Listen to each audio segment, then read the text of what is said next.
इयत्ता 5वीच्या सर्व विद्यार्थी मित्रांना सप्रेम नमस्कार. सर्व चिमुकल्यांचं आपल्या युट्यूब चॅनलवर सहर्ष स्वागत आहे. तर बेटा सराव संच 6.3 आपण इयत्ता 5वी स्कॉलरशिप गणित यामधील सराव संच 6.3 या ठिकाणी या व्हिडिओमध्ये बघणार आहोत. यामध्ये फक्त 5 प्रश्न आहेत. या फक्त 5 प्रश्नांचं आपल्याला या ठिकाणी उत्तर सोडवायचं आहे, उत्तर शोधायचं आहे. त्रिकोण, चौरस व आयत हा उपघटक आपण 6.3 मध्ये शिकलेला आहे व या उपघटकावर आधारित आपल्याला या ठिकाणी हे 5 प्रश्न या ठिकाणी सोडवायचे आहेत.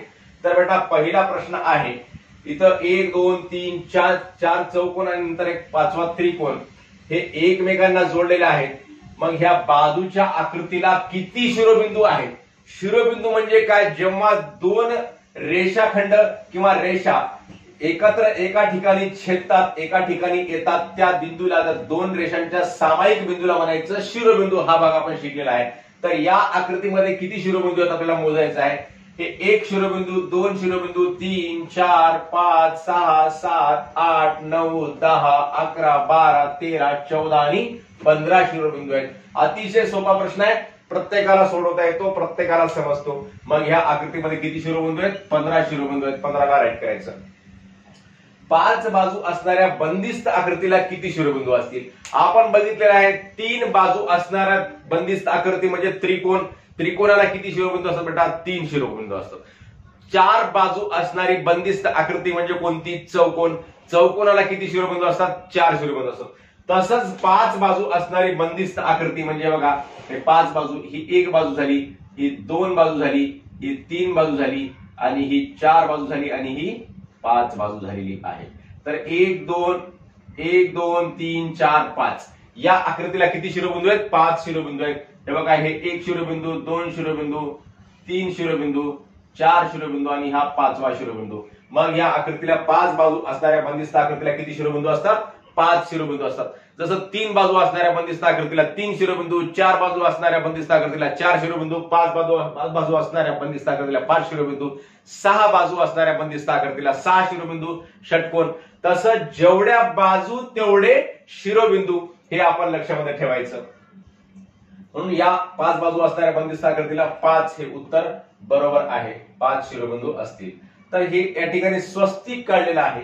या स्वस्तिकामध्ये याला स्वस्तिक म्हणतात. बाजूच्या आकृतीत किती काटकोन तयार झाले? काटकोन केव्हा होतो बेटा? जेव्हा एक रेषा दुसऱ्या रेषेवर लंब असते. लंब म्हणजे 90 अंशामध्ये लंब रेषा, समांतर रेषा हा भाग आपण बघितलेला आहे पूर्वीच्या एका व्हिडिओमध्ये. मग एक रेषा जेव्हा दुसऱ्या रेषेवर लंब असते तेव्हा त्याला म्हणतात काटकोन म्हणतात. या ठिकाणी ही रेषा जी आहे, वरची रेषा, ही आडव्या रेषेवर कशी आहे? लंब आहे, एकदम उभी आहे. मग याला म्हणायचं ही रेषा आणि या रेषेवर कशी आहे? लंब आहे, काटकोनामध्ये आहे. म्हणजे यांच्यामध्ये 90 अंशाचा जेव्हा करेक्ट कोन होतो त्याला काटकोन म्हणतात. म्हणजे इथं या आकृतीमध्ये किती काटकोन तयार झाले बघा बेटा. इथं 1 झाला, इथं 2 झाले, इथं 3 झाले, इथं 4 झाले आणि इथं 5 झाले. 1 2 3 4 या ठिकाणी झाले आणि इथं एक झाला 5, इथं एक झाला 6, इथं एक झाला 7 आणि इथं एक झाला 8 येतात. अशा प्रकारे या आकृतीमध्ये एकूण 8 काटकोन तयार झाले आहेत. 8 काटकोन तयार झाले आहेत असं आपण म्हणू शकतो. मग 8 हा पर्याय जो आहे तो बरोबर आहे, तो योग्य आहे. पुढचा प्रश्न आहे, बाजूच्या आकृतीत किती त्रिकोण तयार झाले आहेत? आता ही आकृती दाखवलेली आहे. या आकृतीमध्ये किती त्रिकोण तयार झाले आहेत? आता मोजा बेटा. याच्यामध्ये 1 2 3 4 5 6 7 8 हे 8 त्रिकोण झाले आणि या 2 त्रिकोणाचा मिळून एक त्रिकोण या ठिकाणी तयार झाला 9. या 2 त्रिकोणाचा मिळून एक त्रिकोण तयार झाला 10 आणि या 2 त्रिकोणाचा मिळून एक त्रिकोण तयार झाला 11. या आकृतीमध्ये 11 त्रिकोण तयार झालेले आहेत. एक त्रिकोणाचं जसं आपल्याला दिलेलं आहे तसं मोजलं तर किती व्हायलेत? 8 व्हायलेत. बघा, 1 2 3 4 5 6 7 8 आणि 2 त्रिकोण मिळून सुद्धा इथं एक त्रिकोणच तयार होतो मोठा. याला म्हणायचं एक त्रिकोण 9, याला म्हणायचं एक त्रिकोण 10 आणि या 2 त्रिकोणाचं म्हणून एक त्रिकोण म्हणजे 11. अशा प्रकारे 11 त्रिकोण तयार झालेले आहेत. आता पुढचा प्रश्न आहे बेटा, बाजूच्या आकृतीत एकूण किती चौकोन तयार झालेत? ह्या आकृतीमध्ये इथं वर 4 चौकोन दाखवले एकमेकाला लागून आहेत आणि खाली 4 चौकोन एकमेकाला लागून आहेत आणि हे वरचे 4 चौकोन आणि खालचे 4 चौकोन एकमेकाला लागून आहेत. एकाच आकृतीमध्ये सगळे चौकोन दाखवलेत. मग याच्यामध्ये आपल्याला किती प्रकारचे किती चौकोन तयार होतात हे या ठिकाणी काढायचं आहे. तर बघा याला कसं मोजायचं बेटा, अगोदर एक एक डब्बा आहे, एक एक डब्याचा चौकोन मोजूयात, नंतर दोन दोन डब्याचे चौकोन मोजूयात, नंतर तीन तीन डब्याचे, नंतर चार चार डब्याचे, नंतर सहा सहा डब्यांचे आपण चौकोन मोजूयात. बघा एक डब्याचे चौकोन किती झाले बघा बरं. एक डब्बा 1 2 3 4 5 6 7 8 झाले. किती झाले बेटा, 8 झाले. आता दोन डब्याचे बघा बरं, दोन डबा, हे दोन डबा मिळून एक, हे दोन डबा मिळून दोन, हे दोन डबा मिळून तीन, हे दोन डबा मिळून चार, हे पाच आणि हे सहा. म्हणजे इतका सुद्धा असा एवढा सुद्धा चौकोन तयार होतो. याचा सुद्धा एवढा चौकोन तयार होतो, या दोन डब्या एवढा. समजलं का, या दोन डब्या एवढा एक चौकोन, या दोन डब्या एवढा एक चौकोन, या दोन डब्या एवढा एक चौकोन. म्हणजे वरच्या आकृतीमध्ये तीन, या आकृतीमध्ये तीन. म्हणजे एकूण किती झाले, 1 2 3, एकूण 3 आणि 3 6. म्हणजे आडवे 6 आणि उभे 7 8 9 10. म्हणजे असा दोन डब्याचा सुद्धा एक एक चौकोन तयार होतो. म्हणजे आडवे 3 आणि 3 6 झाले आणि उभे 4 झाले. म्हणजे एकूण किती झाले, हे 10 झालेले आहेत. आता बघा बेटा, आता एक डब्याचे झाले, दोन डब्याचे झाले, आता किती डब्याचे, तीन डब्याचे काढूयात.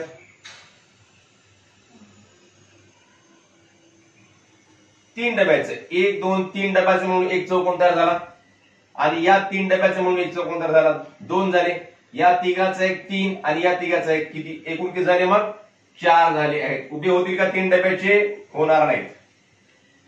उभा तीन डब्याचा चौकोन होईल का, हे बघा, हे एक कोण, दोन कोण, इथं एक तीन कोण, इथं एक चार कोण, हे मोठी आकृती होईल. असं तीन डबे घेतलं तर उभे तीन डबे नाहीत सलग, म्हणून उभे फक्त आपल्याला दोन डब्याचेच होतील. पण आडवे जे तीन डब्याचे आपण काढले, किती निघाले, 4 निघाले. हे एक, हे दोन, हे तीन आणि हे 4. आता बघा 4 डब्याचे काढूयात.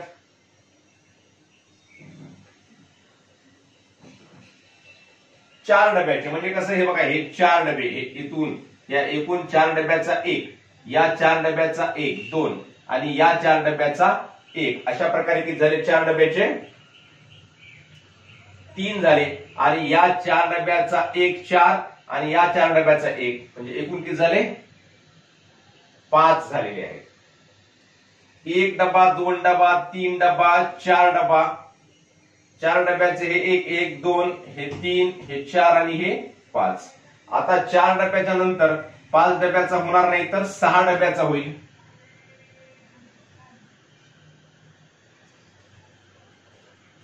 6 डबा बघा, हे 3 आणि हे 3, एकूण किती डबे झाले, 6 डबे.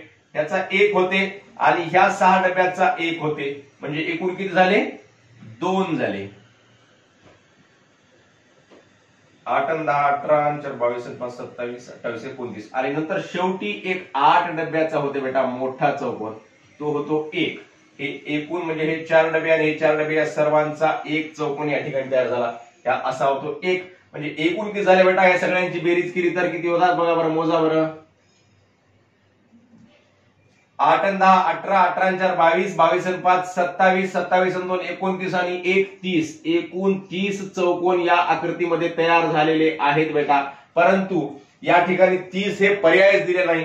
कदाचित चुकून इथं 20 आहे, इथं 40 आहे, 50 आहे, इथं 30 लिहायला पाहिजे होतं, पण प्रिंट मिस्टेकनं 60 झालं असेल. इथं 30 हे उत्तर अपेक्षित आहे. 30 हे उत्तर बरोबर आहे.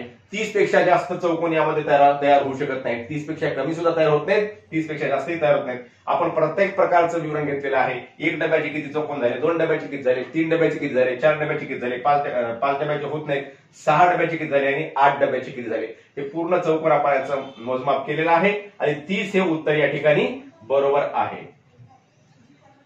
एकूण 30 चौकोन